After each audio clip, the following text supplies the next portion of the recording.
music off. Good morning, everybody. Happy Monday. The weekend's over, and I'm back in the chair. Obviously, I haven't done everything because I just realized my chat for the alternative source of my show is not within view. So there's that. I've just fixed that real quick. How y'all doing today? I had a pretty nice weekend, mostly cooking. Although we did do our trail stop stream for those of you who dropped in. Thanks for those. Thanks for everyone who drops in on those, because those are just kind of fun stuff. You know, it's not really, we don't do the same news and politics stuff. We just kind of have fun, tell jokes, and talk about my lovely granddaughter. She's beautiful. I'm so happy. Anyway, but basically all we did this weekend was do that.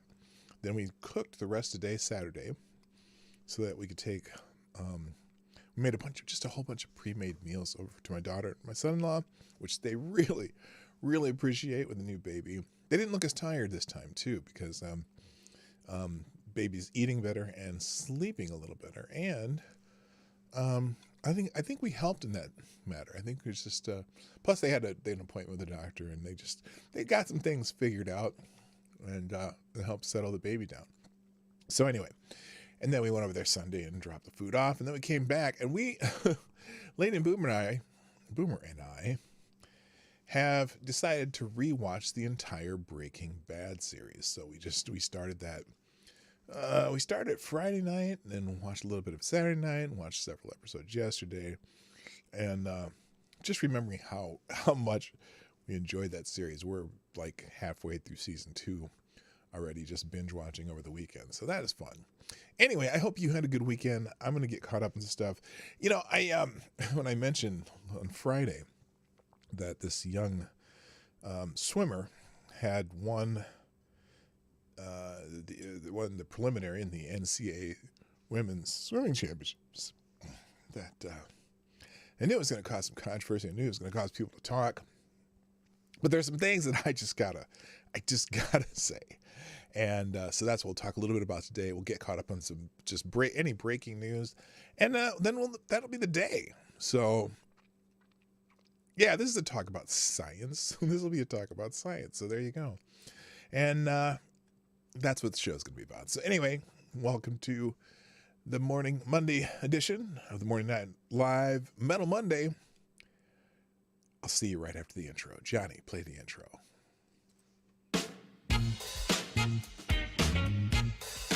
Ladies and gentlemen, coming to you live from the Lucky Dog studio in a hidden location somewhere in the upper Midwest of the United States of America, it's a brother making his own way, but with all the wrong opinions.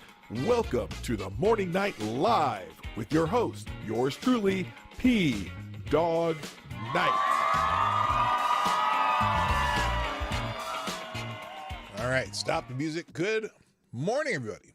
Welcome to the Morning Night Live. I should not have taken a bite of that while I was doing the intro. I forgot the intro is really not long enough for me to finish chewing, so I'm going to take a sip of my cup of reparations coffee, and finish this bite. Just a second. It is. Welcome to the Morning Night Live. I'm your host, Marty, also known as Dawg Knight on the internet. Welcome to the Morning Night Live. It's the 21st of March, 2022, Monday. After a lovely weekend. You know what? I never asked anybody. Did anyone do anything for St. Patrick's Day? I know I think I mentioned it last Thursday. I know Americans kind of do this thing where St. Patrick's Day is another excuse to just get shit-faced, drunk. But, you know, it's always curious to see if anyone did anything. I didn't, except I wore green. And I'm half Irish. Did you know that? I'm half Irish. I mentioned that more than once. That my natural mother, my birth mother, all 4 of her grandparents immigrated here from Ireland in the, I want to say the early 1900s. I got to go look at the records again. But someday, and they came here from Cork. And so someday we're going to make that trip just to check out the records in Cork. Although there's a genealogical society in Minnesota that has the largest depository of Irish immigrant records. So we're going to check that out someday too. Next time my mother's going to come visit me in October, I think. And we're going to go check that out because it wasn't closed. It was closed last year because of stupid 19. And so we're going to deal with that. But anyway, let's get into what's happening in the world. But first, as I always do, I want to say good morning to the troops who are here. Quite a few people in the house early for me. This is good. By the way, reminder, a week from Friday is going to be my 800th episode of the Morning Night Live. And I'm trying to determine what guest I'm going to bring in here. I thought about bringing HB, Hard Bastard, because he comes to visit the show every once in a while. I'll see what he's doing. But I'm also going to initiate a project starting that episode, which I'm going to call Project 10,000. I've been doing this long enough where I need to actually make an effort to bump up this audience. And I'm going to need your help. I'm going to need everyone's help. All my friends on Twitter and different social media, and I'm going to ask everybody to help me with that. I want to bump up the channel. I want to start making a little more of an impact, and also just start making this really work for me, because I'd like to dump my little daytime gig, which I could do that. It has nothing to do with whether I make money here. I don't care. That is more of my other side gig that I do, buying and selling stuff, is where I'm really going to do it. But anyway, but I am, as I said Friday, I'm taking the suggestions, who I should bring in. And if you have suggestions, or if you have an in to somebody that, and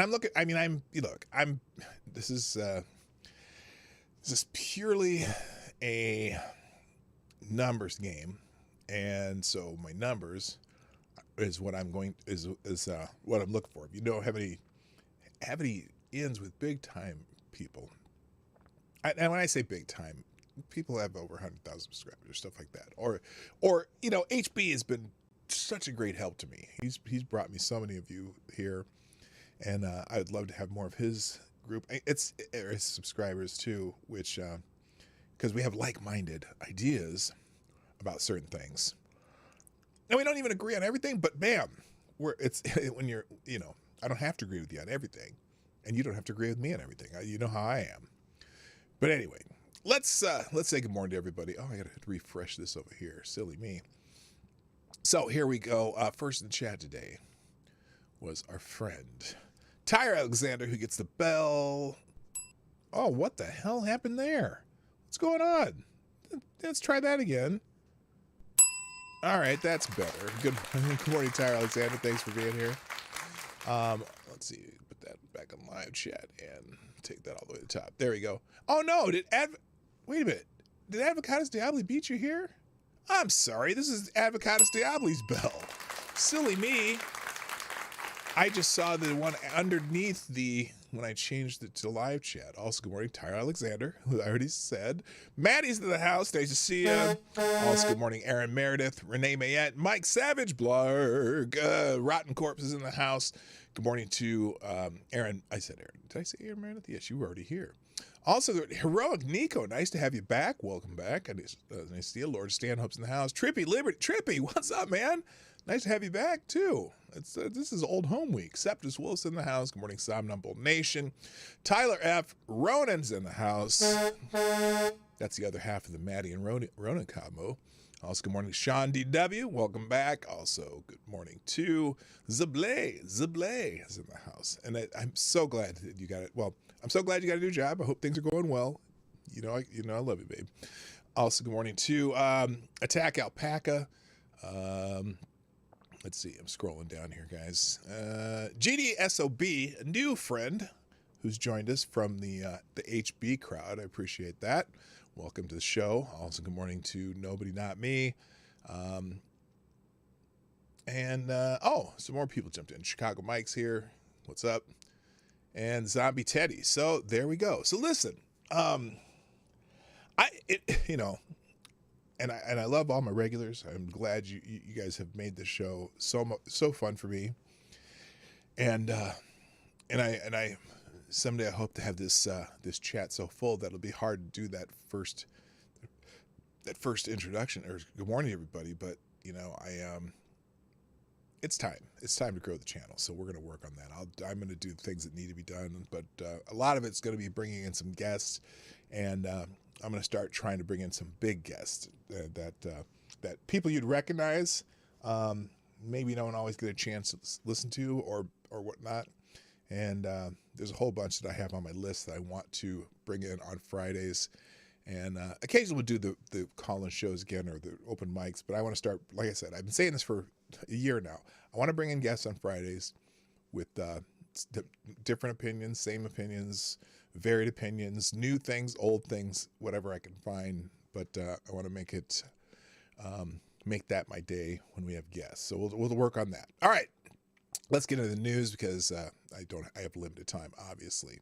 Oh, real quick too.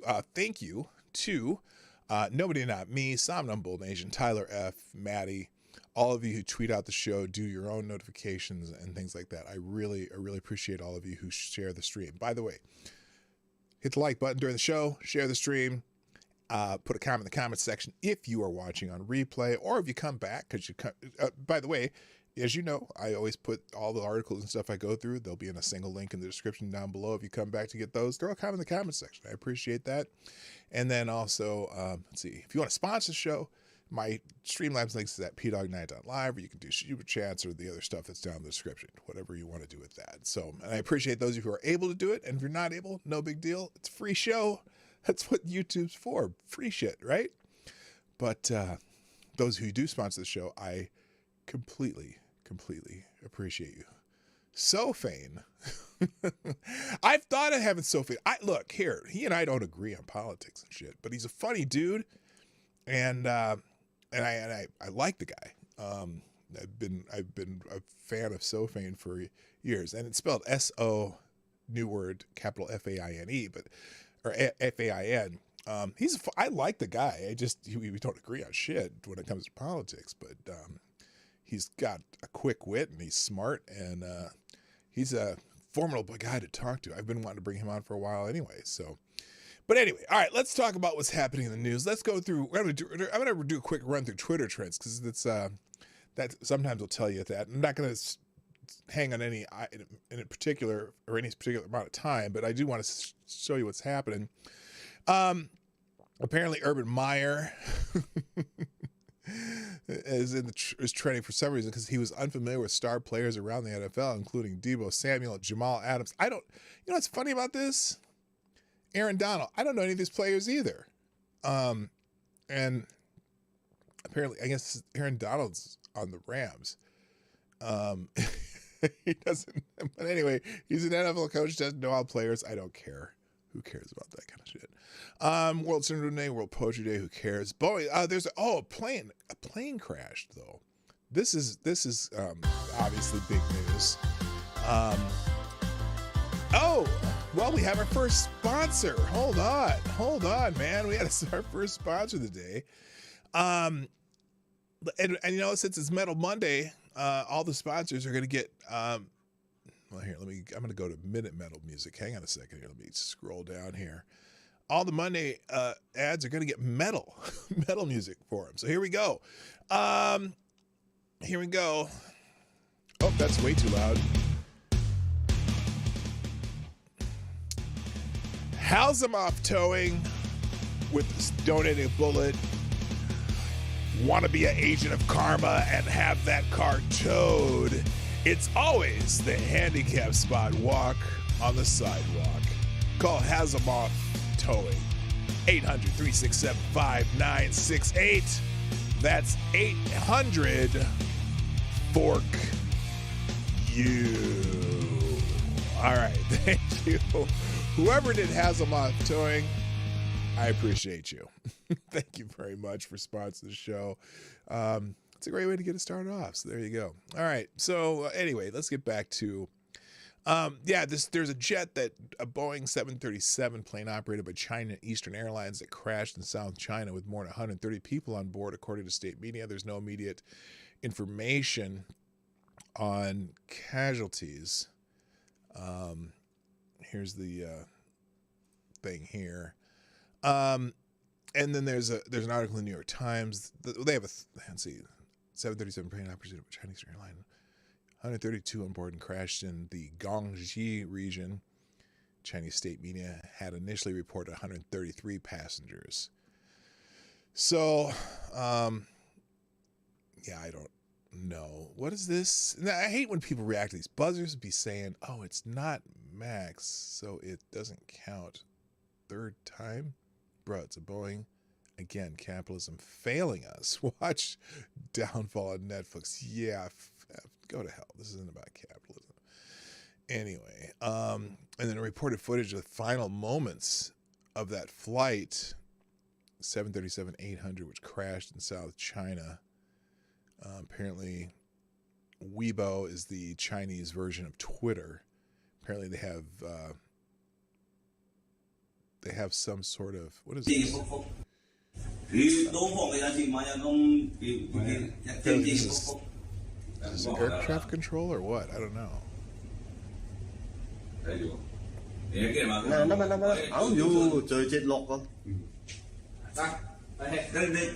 Okay, I don't know. That doesn't really tell me anything. Anyway, other news happening right now. Let's see here. Go in here. Sorry about that. Barron Trump's trending because it's his 16th birthday was yesterday. Happy birthday to the president's son. Also, let's see. What else here? Judge Ketanji Brown Jackson's trending. Her hearings for Supreme Court justice, I believe, begin today.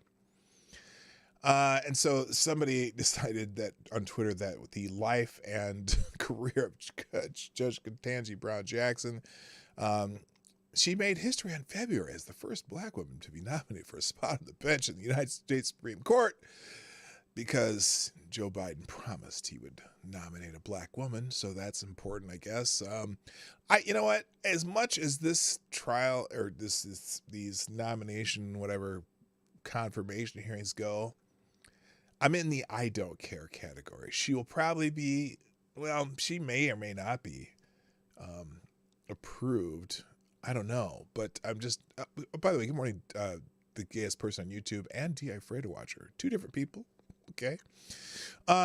Let's see, Brown Jackson, 450, Washington, D.C., moved to South Miami as a child. Her father was the attorney for the Miami-Dade School Board, while her mother was a high school principal. Brown Jackson attended Miami Palmetto Senior High School, where she was a member of the debate team. According to this, okay, who cares? There'll be the confirmation hearings, I believe, start today or tomorrow. I can't remember. But there's obviously some little controversy regarding some of her rulings on some those people who prefer the younger variety of partners, so to speak, and so that's going to be the biggest controversy. Josh Hawley brought that up, and in fact, I believe Josh Hawley's also trending because of it. Because, well, there's a lot of people who hate him because he's Josh Hawley, and there's a lot of people who understand that he's bringing up some shit that people should be talking about, but they don't want to talk about it, so they're trashing Josh Hawley instead. But whatever. Let's see. All right, let's get through the what's new real quick, and then I'm going to move on because I want to talk about the ma'am. Emmanuel Presley, good morning. Nice to see you. All right, let's see. Anything else that I care about in this trending list? Supreme Court, the confirmation hearings. Oh, yeah, the confirmation hearings start today, so that's trending. Barron Trump, because it's his birthday yesterday. Oh, Lord. And then Fetterman, who's some guy running for Senate against Mehmet Oz. You know, Dr. Oz, he's running for the Senate. I'm not even sure what state they're running in. Now here's one that pisses me off. This is the one I wanted to get to. Let me see. Babylon Bee is trending because they're currently suspended from Twitter for calling Dr. Rachel Levine nominating for Man of the Year. Apparently you can't do that on Twitter, which I'm sorry. Well, we're going to be in that category of topic anyway, so I'll just let that one go for now. And let's see, anything else on here that I care about? No, but the one that was weird this morning is that Sarah Sanders was trending. Where is it? Because of this tweet, okay? Sarah Sanders mocks Biden for stuttering. Biden responds, it's called empathy. Look it up. Now, the tweet is from March 21st, 2022, okay? Problem is, the article that he's quoting is from what year, what month? 2019, April 2nd, 2019. And literally anything to get your mind off the complete failure so far that is the Biden administration. Boy, it's going to trend on Twitter instead of, the fact that Ukraine rejects Russian demand to surrender Mariupol. I think that's a little more important than Sarah Sanders mocking Joe Biden, which, by the way, that stuttering problem that he didn't have for most of his Senate career. Whoa, gosh, gee, because because it's because he's old and he has a pudding brain. Just saying. What are you talking about? But anyway, so for anything you get to our minds off of Joe Biden, President Pudding Brain, we'll put it out there. So anyway, the other things I had, let's see, what else do I have here? And the this whole thing with Russia and Ukraine, and Americans are on the side of democracy. Yes, you got all the little blue and yellow flags in Twitter profiles, right? All these little blue and yellow flags in the Twitter profile, because we're on the side of democracy, and Putin he's attacking democracy, right? Which I couldn't give two craps about either of those two countries, and Putin is an asshole. But the idea that we're supporting democracy. Oh no! Wait a minute. Where is the sound? Where's that sound? This sound right here. Zelensky announces ban on political parties. Ukraine President Vladimir Zelensky announced a measure that bans 11 opposition political parties, alleging they have ties to Russia. And he announced that on a Telegram video, because apparently they can still use Telegram in Ukraine.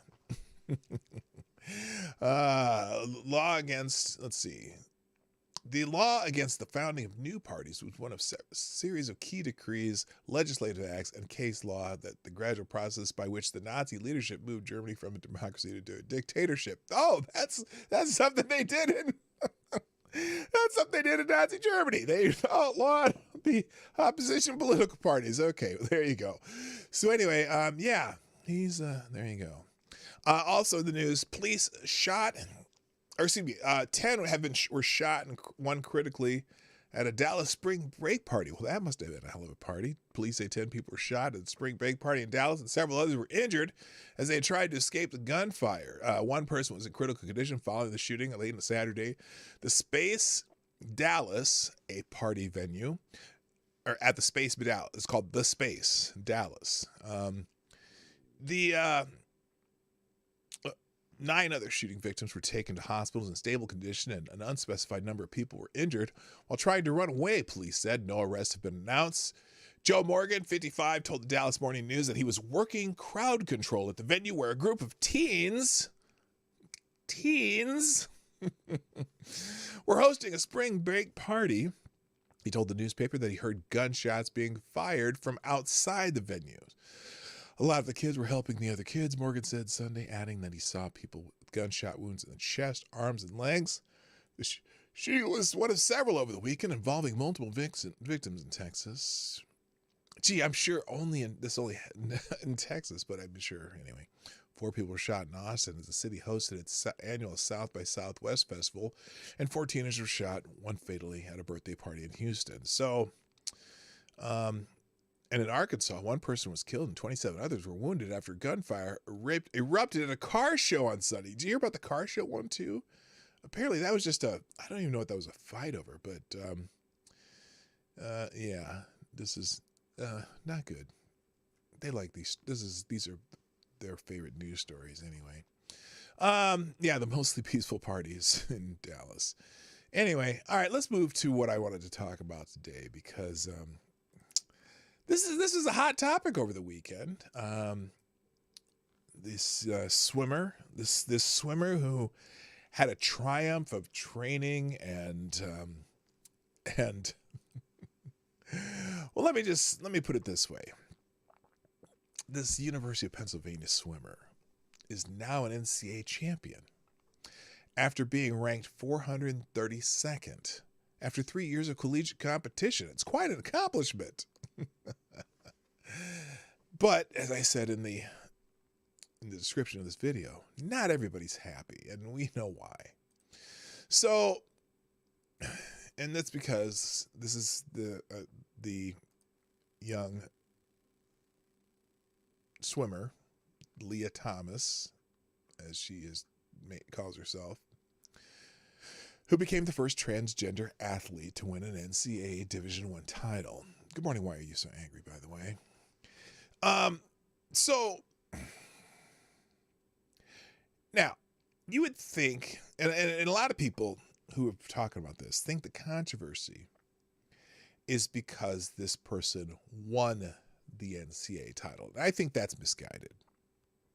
I think that's very, very misguided. I think the controversy is that this person is competing at all in a women's division of swimming. That's my personal opinion. And I'll own it. Okay.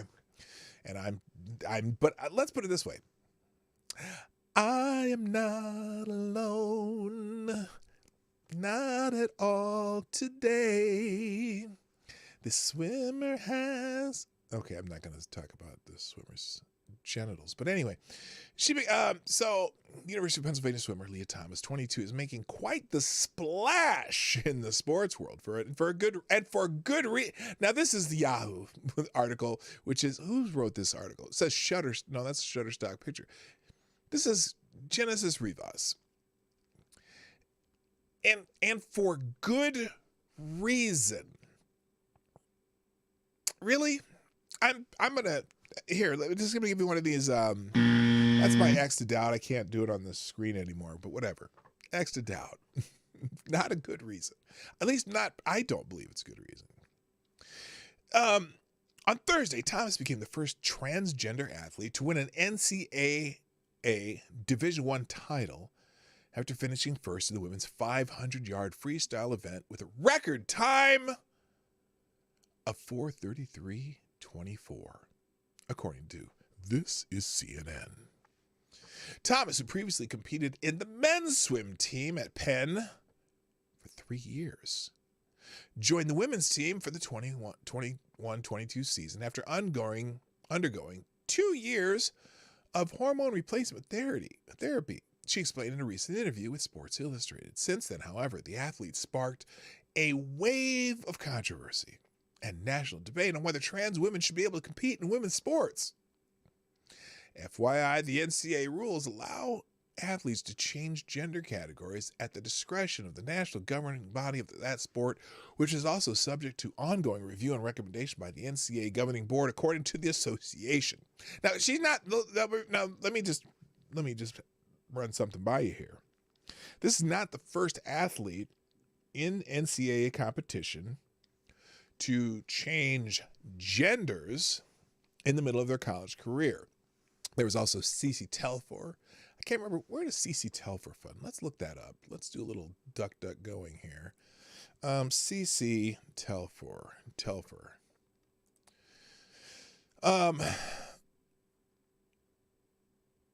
Let's see. Okay, here's Cece Telfer. Where'd she run at? I'm using that in a YouTube-friendly manner. Let's put it that way. TC Telfer, a transgender woman who won an NCAA Division II championship in 2019, was ruled ineligible Wednesday to compete at the U.S. Olympic trials. This is also a physiological male who ran track at the school she was at. I can't remember where she, let's see, where did she come from? What school? She was a Division II runner as a male, 3 years running Division II track and field. And then came back her senior year and ran as a female, as a woman, excuse me, not a female, as a woman, women's track and field. I'm gonna, even though for aesthetic purpose, I will differentiate between female and woman because this is what this person calls herself. She calls herself a woman, but a female means physiological, woman means psychological, and for purposes of this discussion, she came back as a female at Franklin Pierce University and became a national champion in the 400-meter hurdles. So here's the tweet that celebrating Cece Telfer winning the 400-meter hurdles at the Division II national. She's a Division II national champion, and if she and also at a record time, also, but didn't, for whatever reason, this did not make the news as much. Why? Because people don't think much about Division II schools. Hello, Brent Hayes, and how you doing? Nice to see you. And so it didn't make much splash. Yes, pun intended. So anyway, so Leah here is the reason it makes it a big deal because this is NCAA Division I, which is so more important. Now, and the reason I kind of laugh about that is because I have a son who is an NCAA Division III athlete. In fact, he's national champion. He was the national championship basketball team in Division III. And I always laugh because people make a big deal between Division I, Division II, and Division III. If you are a college athlete, at any of the levels, you're still a very elite compared to. Not a lot of people get into that echelon, and then to become an NCAA champion. Oh my gosh, you're in that. You even in Division II or Division III, it's a big damn deal. And so Cece Telfer was not allowed to run in the Olympic trials because she didn't make it the Olympic criteria, but she for some reason she was able to do the NCAA criteria. So now so this article goes on. Let's see. This is her saying, I try to ignore the negative comments as much as I can, Thomas told ESPN after Thursday's race. I try to focus on my swimming and what I need to do to get ready for my races and block out everything else. Despite the backlash of others, including some of her own teammates who anonymously requested that she be held out of the conference championship, which runs from February to March, Thomas has proved... this is someone making this a triumph. Thomas has proved time and time again she won't let anything get in the way of her doing what she loves, swimming. Nothing was stopping you from remaining on the men's team because you're a physiological male. But I'm, so you can either get behind. Oh, and this is like, oh my God, this is. Okay, who said this? Thomas proved time and time again she won't let anything get in her way for doing what she loves, swimming. So you can either get behind her or, well, don't, she explained to Sports Illustrated. The very simple answer is that I am not a man. I'm a ma'am. I'm not a man. I'm a ma'am. I'm a woman, so I belong on the women's team. Trans people deserve the same respect every other athlete gets.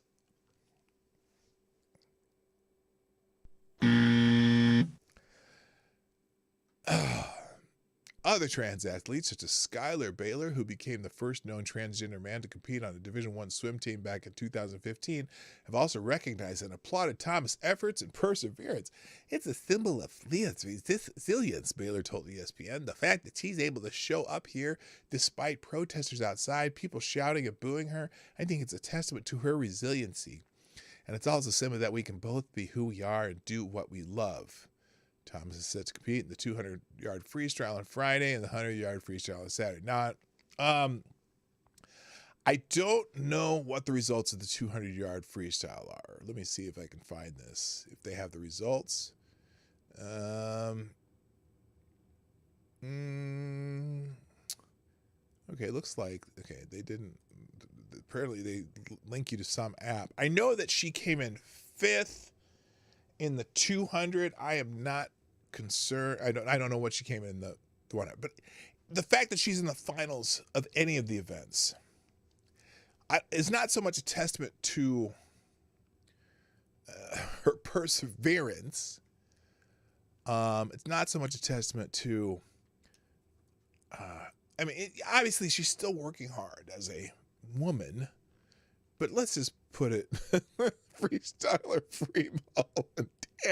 Damn, Brett! God damn it. Aquamam. Oh, God. The puns write themselves.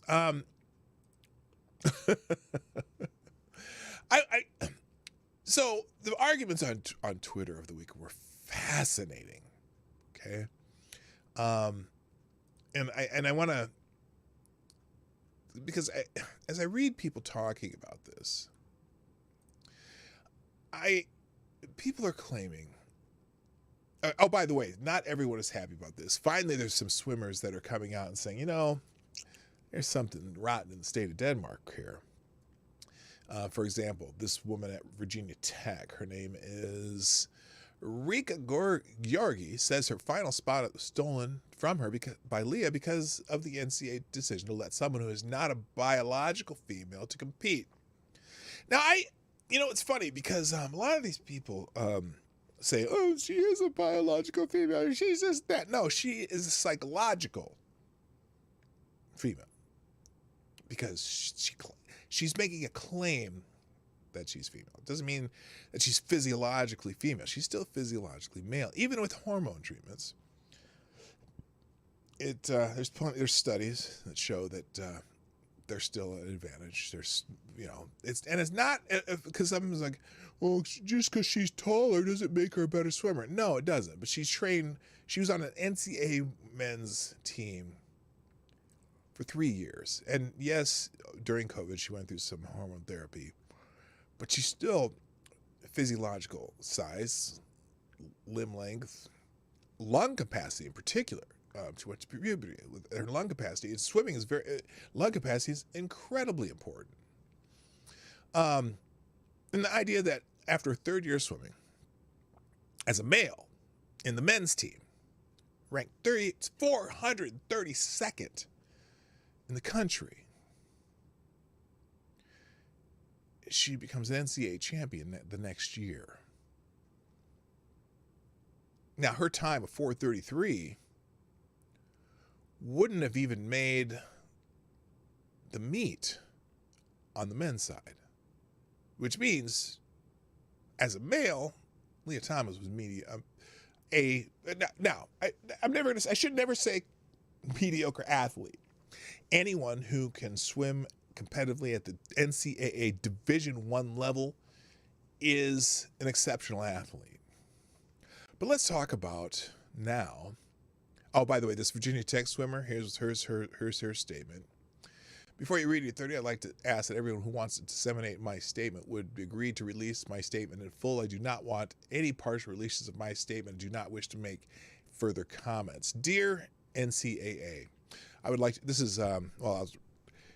I would like to address this past week's events and express my thoughts. First, I would like to remind everyone that I am a human being and that as a human being, I experience feelings and emotions.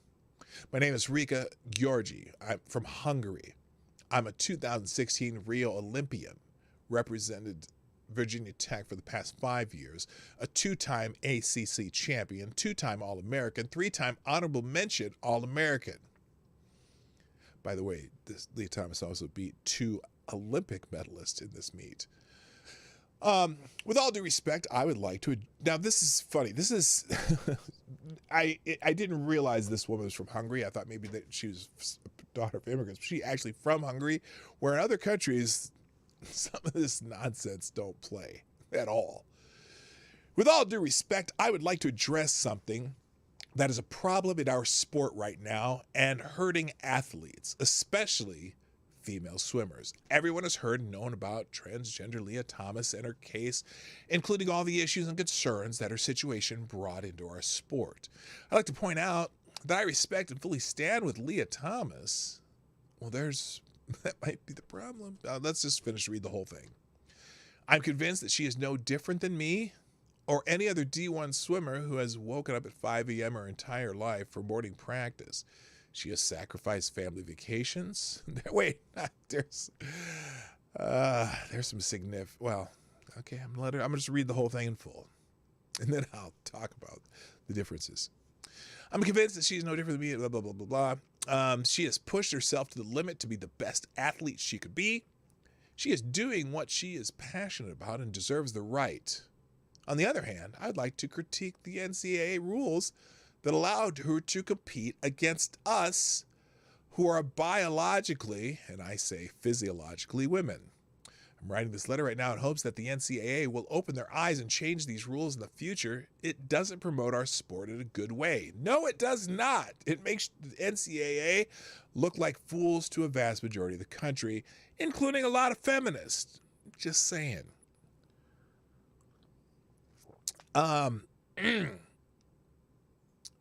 And I think it's disrespectful against the biologically female swimmers who are competing in the NCAA. I swam the 500 frees at NCAAs on March 17, 2022, where I got 17th, which means I didn't make it back to the finals and was first alternate.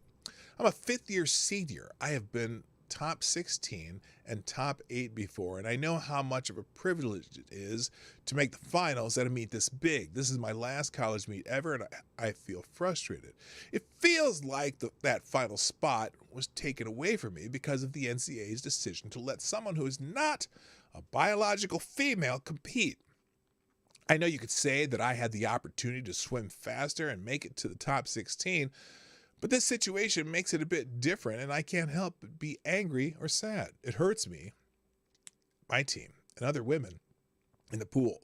One spot was taken away from the girl who got 9th in the 500 free and didn't make it back to a final, preventing her from being an All-American. Every event that transgender athletes compete in was one spot taken away from biological females throughout the meet.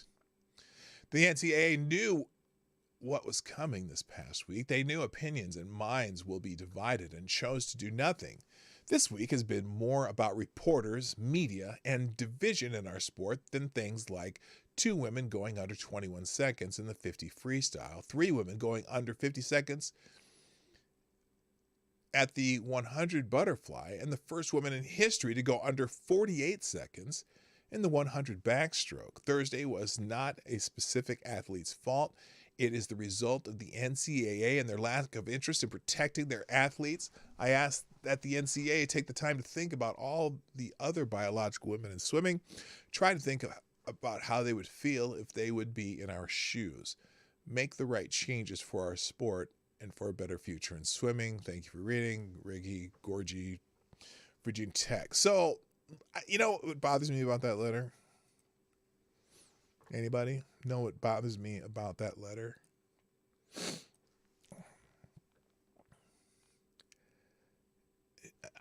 Her feelings, she made it all about her feelings rather than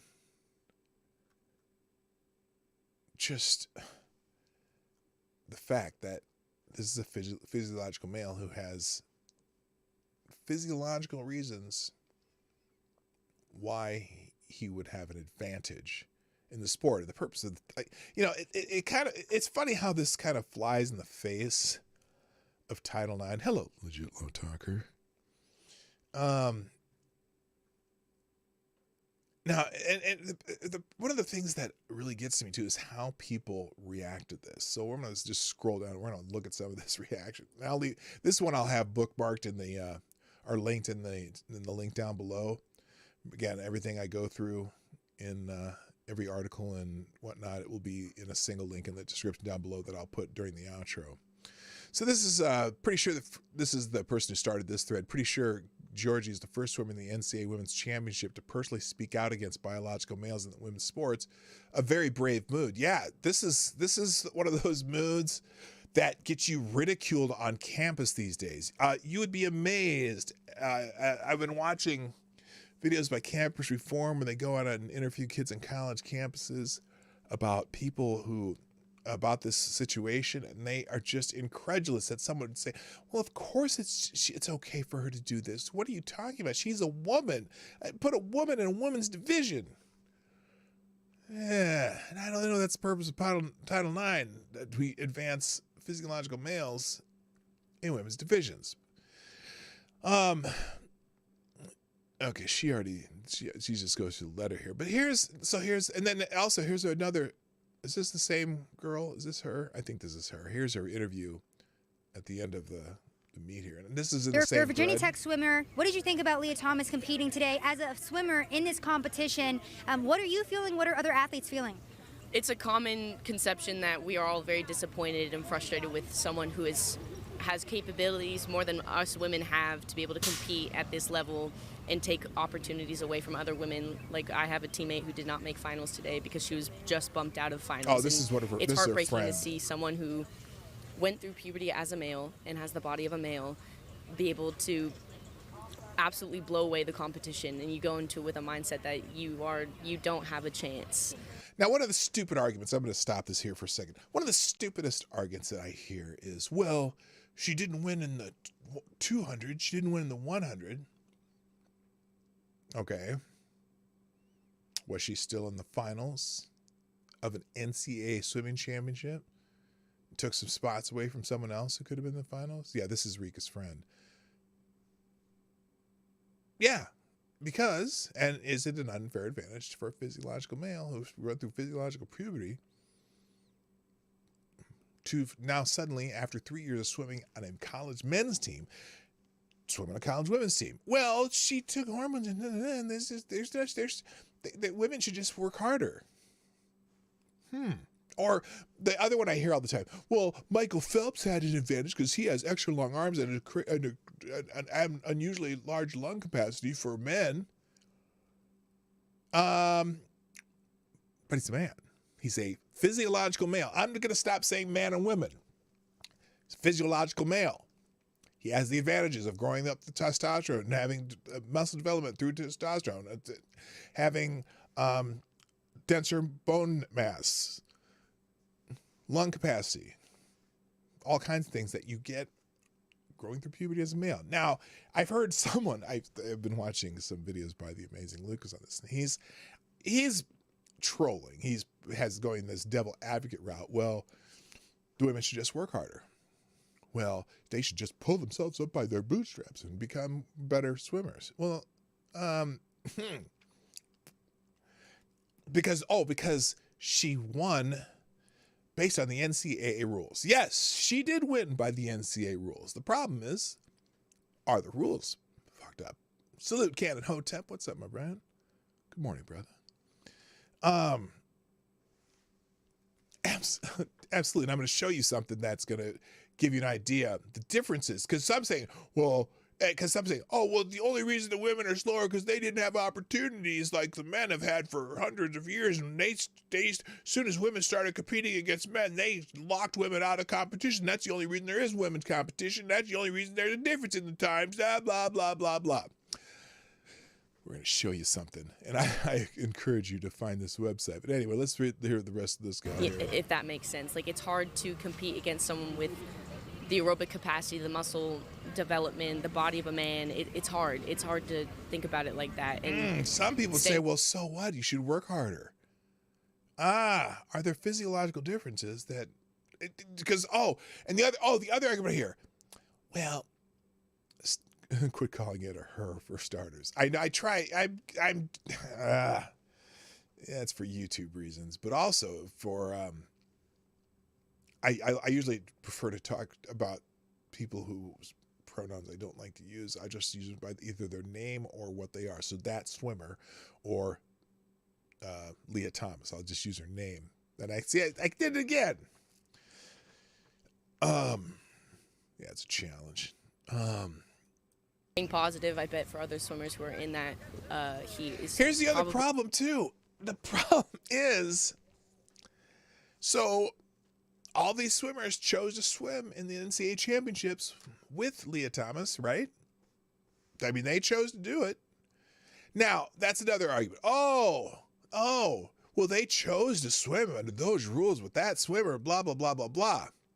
What choice did they have? Who gave them that choice?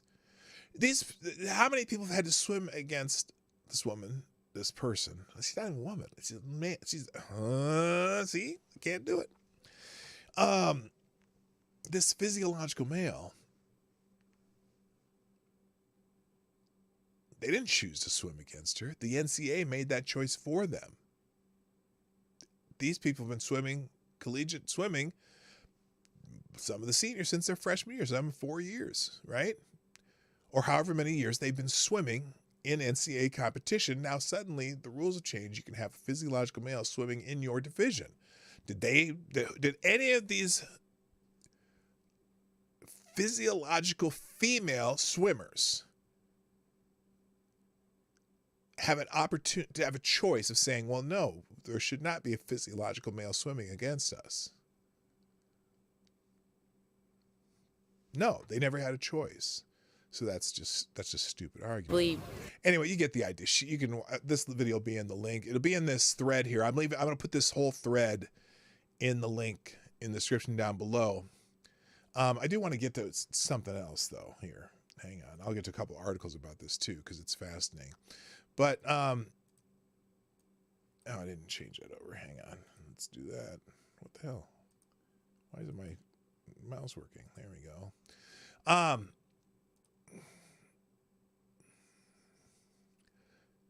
What I wanted to get to though is, well, what difference does it make? She's a woman. She is a woman, right? She is a woman. Well, what difference does it make between men and women swimming, or male athletes and female athletes? Because this is going to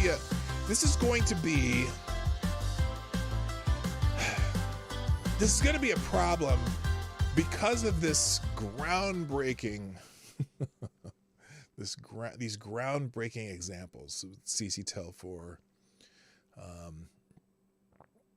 Leah Thomas. You think this is going to stop with them if the NCAA doesn't step in? And why does it matter? Well, because we make this whole division of athletics because we want to give physiological females an opportunity to compete. And if there's only one division, would physiological women be successful? Well, there's certainly a lot of data on that, right? There's a lot of data. And I'll show you one of my favorite places to go that demonstrates what this data looks like. And it's a here, let me find it real quick. Here it is. It's a Twitter account called Boys versus Women. They have a thread on here that is pretty amazing. And I'll show you a couple examples on this thread when you compare the abilities of men versus women. Except in this case, we're going to compare the abilities of boys versus women. First, real quick, thank you, Tyler Alexander, dropping a bullet in the tip jar. I appreciate it. Who says the problem is our species is sexually dimorphic. If we were snails,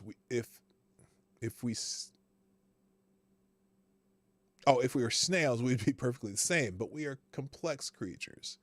It is unfair of me, who is a male competing in a female league, But why is it acceptable if I can call myself Tyre Alexandria tomorrow? Would it? Why? Because we've blurred the. We've just completely blurred this. By the way, I never gave. Well, Halzimoff Towing and Tyre Alexander, you are the new Streamlabs Superstar sponsors of the day. Both dropping a bullet in the tip jar. And the reason is because we have this really just fucked up thing of everything goes now.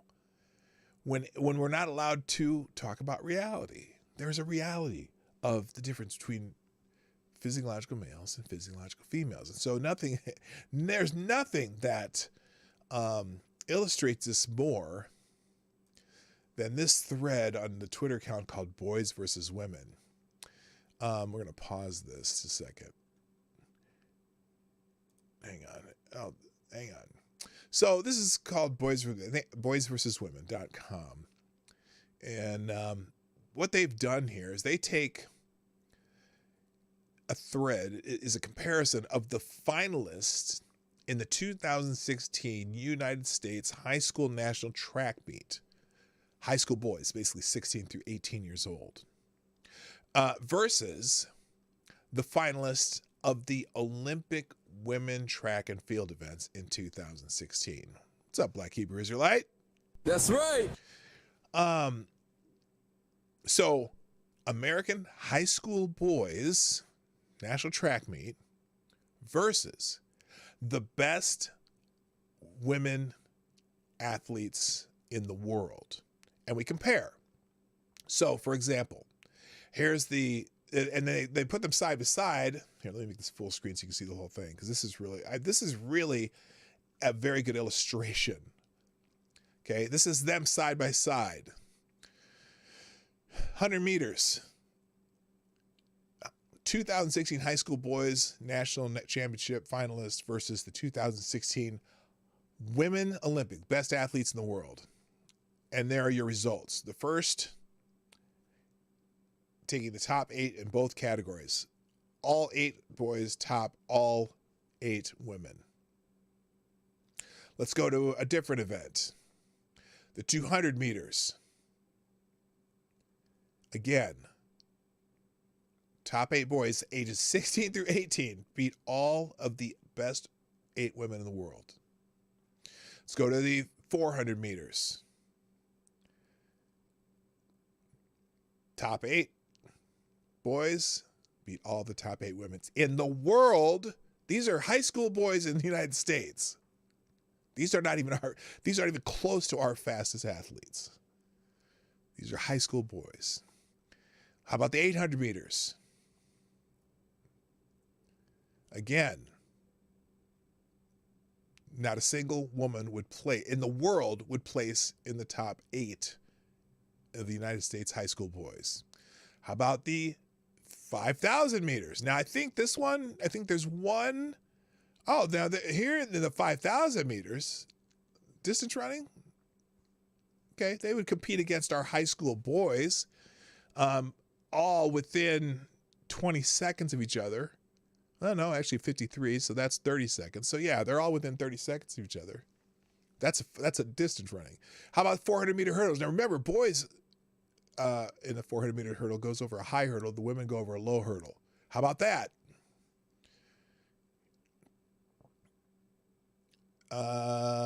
Nope. How about 4 by 100 meter race, the top times?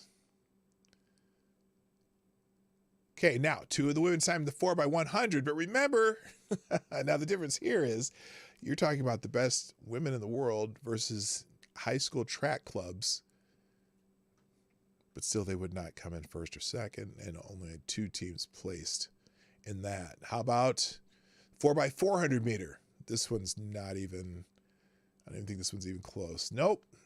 Top 8. How about, let's go to swimming though, because this, I mean, in a long jump, same thing.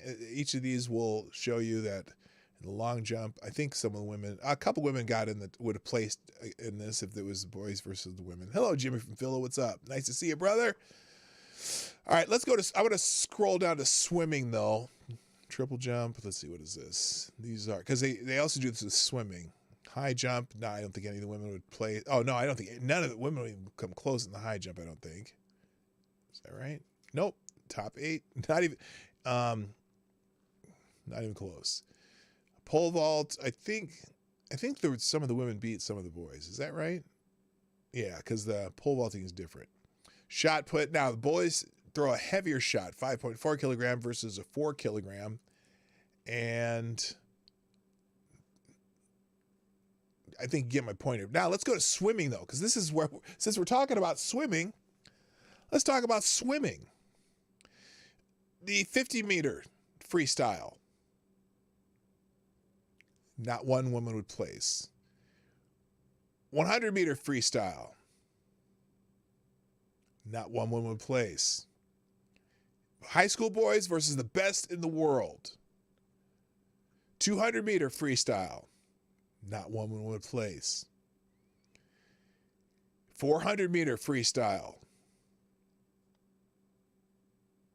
One woman would place, 2 women would place in the top 10. High school versus best women in the world, Olympics, including a world record. I think there was a world record in that one. Yeah, new world record was set in this 400-meter for women. Now we go to 800. I think you're getting my point here.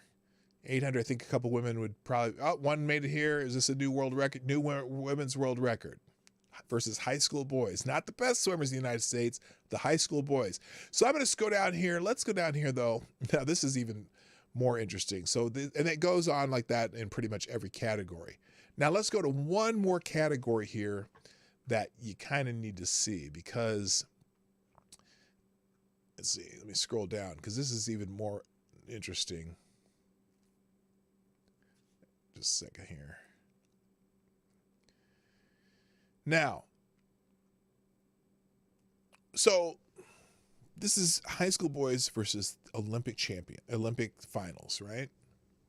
But this is even more interesting. Now we're going to compare the boys' world records by age and compare them to the women's world record in several events and look at how those compare. So we're going to take the world record for women and compare them to several ages of boys' world records. 100 meters in track and field. 18-year-old, 17-year-old, 16-year-old, 15-year-old world record all beat the women's world record. Boys' world record, the 200. 18, 17, 16, 15, and 14-year-olds have a better time than the world record time. 400 meters.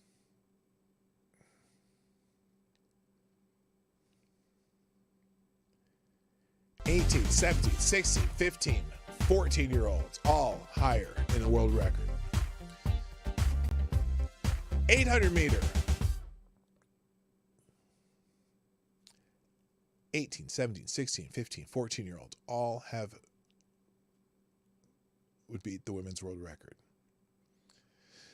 Now, this goes on in several other sports. So the point is, and this has nothing to do with, I'm not ever going to say that men are better than women.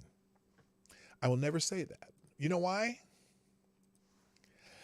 Because I can't push a baby out of a hole in my body.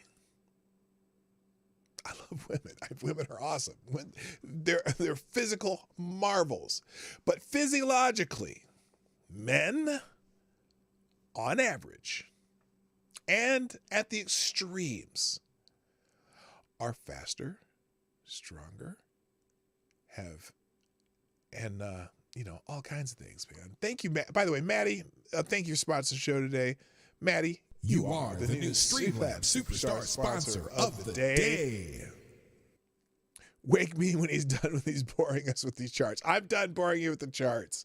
But I had to go through this because anyone arguing that there's not a physical advantage for men versus women. And reason, look, here's an example. Here's one right here. This person tweets, The trans girl swimmer has an unfair advantage because she's tall? Yeah, wild. Here's a photo of Yao Ming with some of his own teammates. I assume you were fuming about that at the time. Guess what? Yao Ming was not the best player in the NBA at the time. I laughed at this. I laughed my ass on this. Yao Ming's a great basketball player, but he was not the best player in the NBA. I don't believe he has an NBA championship to his name. And then this dumbass says, they already have an set of arbitrary rules for inclusion in sports, which has at times excluded cis women. What? No, it hasn't excluded cis women. And stop using, I'll just say stop saying cis. Excluded women. If trans men meet the criteria, the only reason for their exclusion is prejudice. False. It's because they're physiological males. Thank you, Maddie, by the way. So let's make 2 more divisions, trans men and trans women. I see no problem with that. Well, the problem with that is there's not enough people doing it. Now, because it's such a minuscule part of the population, I think you have to make decisions when you decide to transition, I guess. I don't know. By the way, there are no trans men dominating sports in men's divisions. The only trans man that I know of has necessarily won anything. There was one boxer, trans man, formerly physiologically female, went on hormones, became transitioned to being a man who is in boxing. And I think she's had 3 fights, and she's 1-3. And but she's fighting, she's fighting the dregs of her division. I think she's only had 1 professional fight as a man. But she fought some just complete loser of a fighter who couldn't fight anyway, and she won on a split decision. So anyway, all right. So anyway, let's go down here though. So this is an interesting article called "The Silence of the Lamb." We'll finish up with a couple articles on this, then we're gonna get out of here. It seems, and by the way, if you're new here, hit the subscribe button and all that stuff. And normally I go through multiple articles and different topics and whatnot, but today I wanted to stick with this one just because it's complex and it's annoying and it's crazy. Hello, Jaeger Pony. So anyway, it seems that a lad, okay, this starts out in a way that probably is not YouTube friendly, but I'm going to read the article and just leave it as it is. It seems that a lad named Will Thomas, complete with God-given Willie, his name, his John Thomas, if you will, is now an NCAA Women's Swimming Championship, having finished first at a women's 500-yard freestyle event, beating off a bunch of real girls. Okay, that's intentional. In the course of his famous victory, not that he pretends to be a real woman, mind you. Again, I'm reading someone else's article, YouTube. Leave me be. No, he's also making history as the first transgender athlete to win an NCAA Division I title. A dubious distinction, given that he's not transgender in any meaningful sense of the word, and thus his first place finish in the women's event has exactly 0 validity. As Abraham Lincoln once said, calling a dog's tail a leg doesn't make it so. If Thomas wants to be called Leah, that's his business, but let him compete in the men's events. But this is the lunatic world we currently live in, thanks in large part to the Tolerance Brigade, which demands that normal people, and yes, there are such things, tolerate and even encourage mental illness on a here-there-to unimagined scale. As a glance at the mentally ill people who post their psychological problems on TikTok and Twitter for all the world to admire plainly indicates, never mind the damage this does to impressionable and insecure young people, some of whom have killed themselves after being pressured into transitioning. Time was when demanding that humanity address you as Napoleon brought you a trip to the funny farm. Today, psychosexual mini-emperors lord it over the rest of society and demand to be indulged and given prizes. I wonder what this person's position on this is. Anyway, that's from Thomas. Oh, okay. What did Lecter say? He's making himself a girl suit out of real girls. That's from Thomas Harris's novel, The Silence of the Lamb, which concerned the hunt for a serial killer of women named James Gum, a.k.a. Buffalo Bill, because he skins his humps, quote unquote. In the film, the line was changed to, he's making himself a woman suit out of real women.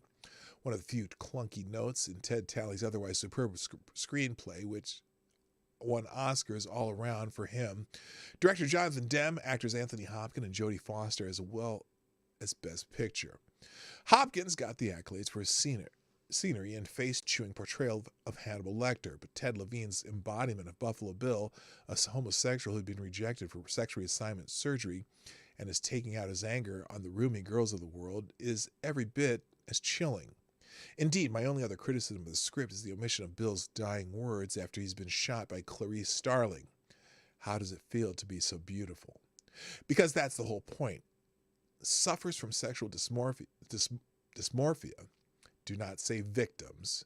Such as the fictional Mr. Gum envy the opposite sex. There are only two. There are three genders, but that is a grammatical term. And want to be like them. That is why he tucks his dangly bits between his thighs as he nears his apotheosis, a practice that some pediatricians are now teaching our children. This is called guidance.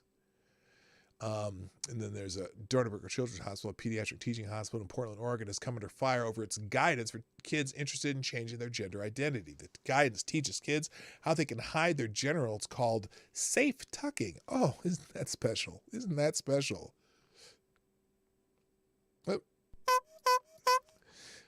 Discusses the use of puberty blockers, and some say encouraging their use, and even refers to children as to a sex-positive shop in Portland where they can find gender-affirming products in addition to sex toys, videos, and more. Anyway, Gum's valedictory, as he expires from a sucking chest wound courtesy of the FBI, is the only touching moment he has.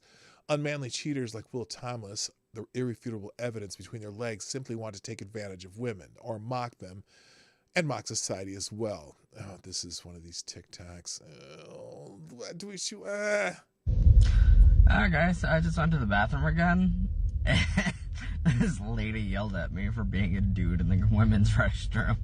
Like, I'm a girl. Technically, still. Oh, good God. Still funny. At least it wasn't as bad as last time. She was chuckling the entire time she was in the bathroom. Because I had followed her into the bathroom. Anyways, hope you guys are having a good day. Okay, you're weirdo. Anyway, in the relatively sane society in which we used to live, this fellow and other smug satisfaction would be summarily wiped off their eyebrow-plucked faces by real men, and back to their closets and basements they would go, having learned that delusionary rights do not trump any society's norms.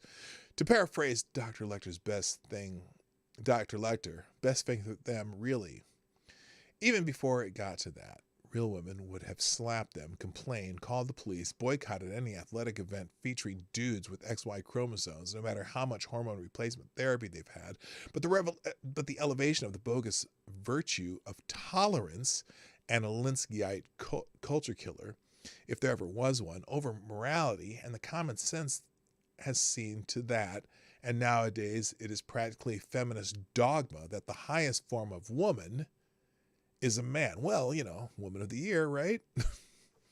Thomas, who previously competed on the men's team at Penn, joined the women's team in the 2022-21 season after undergoing 2 years of hormone replacement therapy, she explained in a recent interview with Sports Illustrated. Since then, however, the athlete sparked a wave of controversy and national debate on whether trans women should be able to compete in women's sports. Thank you, Black Hebrew Israelite. That's right. For the sponsoring, we'll drop it a deuce in the tip jars. The fastest woman who says the fastest woman is a man. The strongest woman is a man. The best rugby player is a man. The fastest swimmer and runners are men. The best women of the year award to a man, and 2 out of 10 for 2 out of 10 years. Hell, the prettiest woman is a man. What are women good for? That's right. Thank you, Black Hebrew Israelite. The round-heeled media, which of late has never met a transgressive fad it didn't want to tumble for, has fully embraced the language of transsexuality as evidenced above. When Billy Wilder made his classic cross-dressing comedy, Some Like It Hot, the famous last line was meant to be a killer diller. Today, the joke goes right over the multicolored heads of the TikTokers. What's the problem, they wonder? What is the line? Here's the... Sugar, what do you think you're doing? I told you I'm not very bright. Let's go! I'm not going to get in trouble for a movie clip. What's the last line? Maybe it's here. We can adopt some. But you don't understand, Osgood. I'm a man. Well, nobody's perfect. Okay, so anyway, that's funny. Lest you think me a prude, long before it was very fashionable, my debut novel Exchange Alley from 1997 featured a character of, shall we say, dramatically intermediate sexuality. It includes themes of extreme violence while exploring the seamier sides of New York City and Soviet Russia's sexual underground of the time. No one objected to the material. My book got a starred review in Publishers Weekly. It was named Book of the Month Club Alternative Selection upon publication and was recorded as a book on tape by the late Edward Herman. Heck, it's fun for the whole family. Anyway, what I find interesting in retrospect is that there was no politicization of the subject matter, just as there wasn't about Some Like It Hot, The Silence of the Lamb, or this off-Broadway classic known as the Rocky Horror Picture Show. But now such things are hills to die on for culture warriors. There is no middle ground. You're either on board with the latest boundary pusher or barrier breaker, or you're a hateful bigot. There is no art to be mined from this particular mother lode, no jokes to be made. The iconoclastic juvenile demons of wokeness run shrieking through the halls of Western Civ, smashing everything in their path just for the sheer hell of it. So it's with some satisfaction one notes that Willia Thomas just finished dead last in the final race of his college career. Transgender swimmer Leah Thomas ended her controversial college swimming career with the last place finish in the final of the 100-yard freestyle at the collegiate championship on Saturday. Thomas, who competes for the University of Pennsylvania, trailed home in 8th place at 48.18 seconds, more than 2 seconds behind the winner, Gretchen Walsh, who touched the wall at 46.05. But still, here's the thing. I don't care if she finished first, last, or last in the slowest heat of the meet. Leah Thomas is a physiological male and should not be swimming against women. Anyway, gotta love that others, who are they? Controversy has shrouded Thomas throughout the year, with critics and some fellow swimmers saying she should not have been allowed to compete and has an unfair physiological advantage. Others say she should be allowed to compete freely as a woman. That's a quote from the article in Yahoo Sports. Gotta love that. Others. Who are they? Nuthouse Napoleons all, transvestite lions roaring orders at an army of sheep and wondering why Mother Nature steadfastly refuses to take them seriously. Meanwhile, we, like lambs, refuse to object, and there's nothing controversial about Thomas's career except that entire deracinated political and journalistic establishment takes it seriously and insists that we do too. It's the Emperor's New Clothes all over again. Only this time it's an empress. She's packing and doesn't care who knows it. So now, if you want to read some other articles about this, I've got the Daily Caller article, the American Thinker article. I got the Daily Wire article talking about Olympic gold medalists saying that swimming world overwhelmingly concerned about fairness in women's sports. I'll skip this. But there's also one supporting Pink News. Pink News has an article here, which I'm not getting to today. I spent too much time on the... Okay, let's just reject all this shit. Reject. Thank you. Now, this is interesting. Trans athlete Leah Thomas receives a wave of support after ending college swimming career. I wonder if it's the same wave of support that this guy's talking about at the end of this article, who don't seem to think that the Emperor's new clothes, or they're saying the Emperor's new clothes are just lovely. Leah Thomas wrapped up her collegiate swimming career over the weekend with a wave of supporters attempting to drown out the hate. Drown out the hate.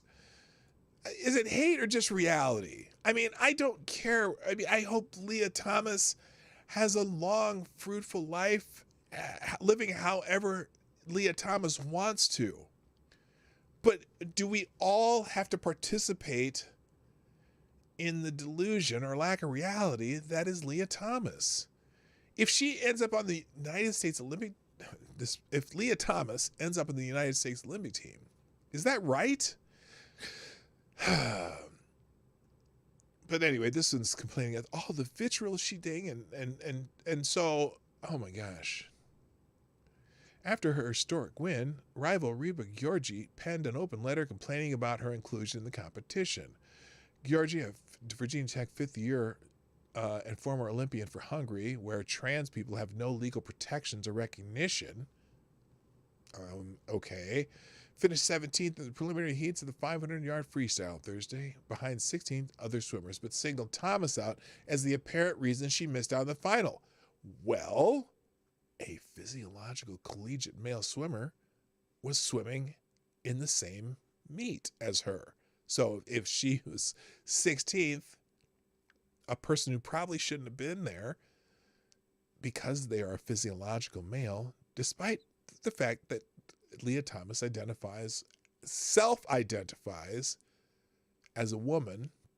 I always get confused about that. Okay, you say you are a woman. Why? What makes you a woman? I don't know. That's a Matt Walsh question for Dr. Phil, right? What identifies you as a woman? How do you self-identify as a woman? What criteria are you using? Because I remember let's just stop. You can read these articles on your own.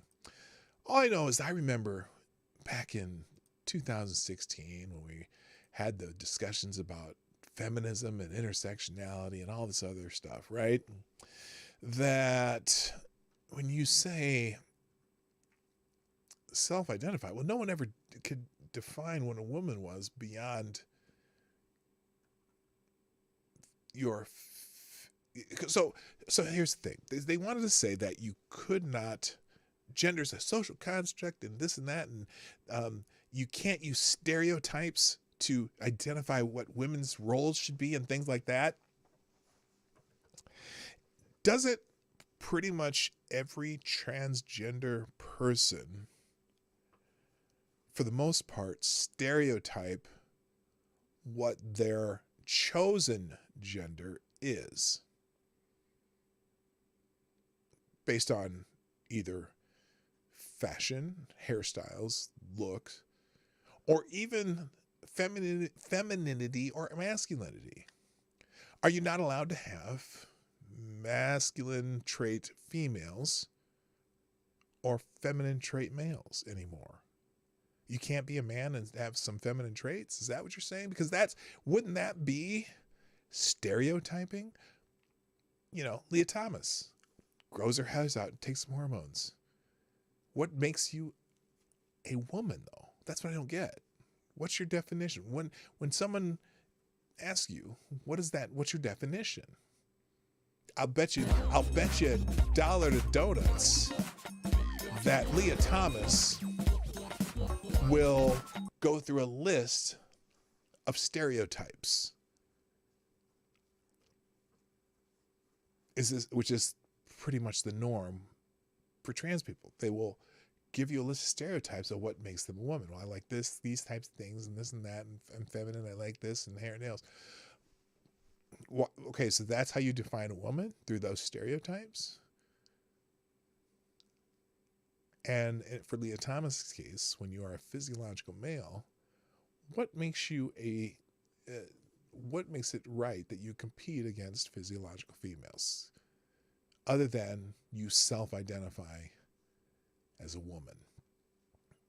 Good morning, HP Lovecraft, and thank you for sponsoring the show with a 5-spot through YouTube Super Chat who says, happy Monday, and welcome to spring, P-Dawg. Well, I love spring. I love spring. I walked outside this morning without even wearing a jacket. It was 50 degrees. I'm so used to it being much colder than that, but now it's getting up to the 60s during the day in Minnesota here, and boy, that green stuff's going to start coming out, and I'm going to be sneezing like a motherfucker because I have springtime allergies.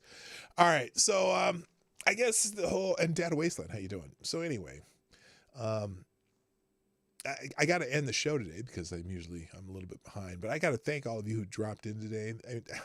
This is that Nobody Not Me. Hello. Who else did I miss here? There's a few. That's it for today, gang. Tomorrow I'll be on my regular news show where we'll talk about multiple subjects, but this is just one of those that I don't spend a lot of time on. I know you can get in trouble for even talking about it if you have the wrong think. And so I wanted to give you an example of, I guess I'd give you an example of the wrong think that I may or may not agree with. So anyway, ladies and gentlemen, that's it for today. Thank you for being here. As you know, I'm here Monday through Friday, 10 o'clock Eastern time. And if you haven't done so already, hit the like button. 36 people, but only 21 likes. So hit the like button before you drop out.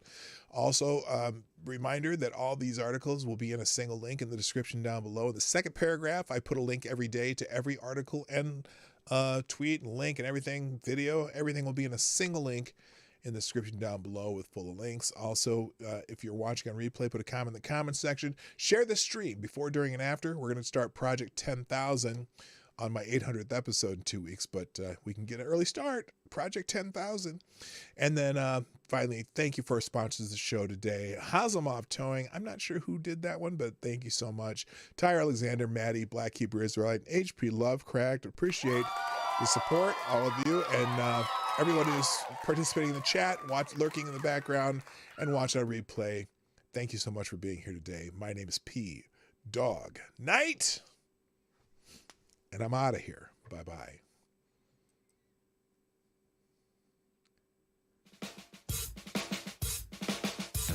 Hey, this is Dawg Knight, and thank you for watching today on the PDawgKnight channel. If you have an observation or remark you'd like to make about this video or my channel, I absolutely welcome you to write it in the comment section down below. I really look forward to hearing from you. And before you go, if you like what you saw but you're not already subscribed, please make sure you hit the subscribe button and definitely click that bell that pops up afterwards so you'll be notified when I post new videos or when we go live. I broadcast my live show, The Morning Night Live, Monday through Friday at 10 o'clock Eastern, 9 o'clock Central. A special thank you to all the supporters of this channel who share our videos on social media and who make donations through Streamlabs, YouTube, Venmo, and Cashapp, which are all linked in the description down below. Thanks again, and until next time, I'm Dawg Knight, and I'm out of here.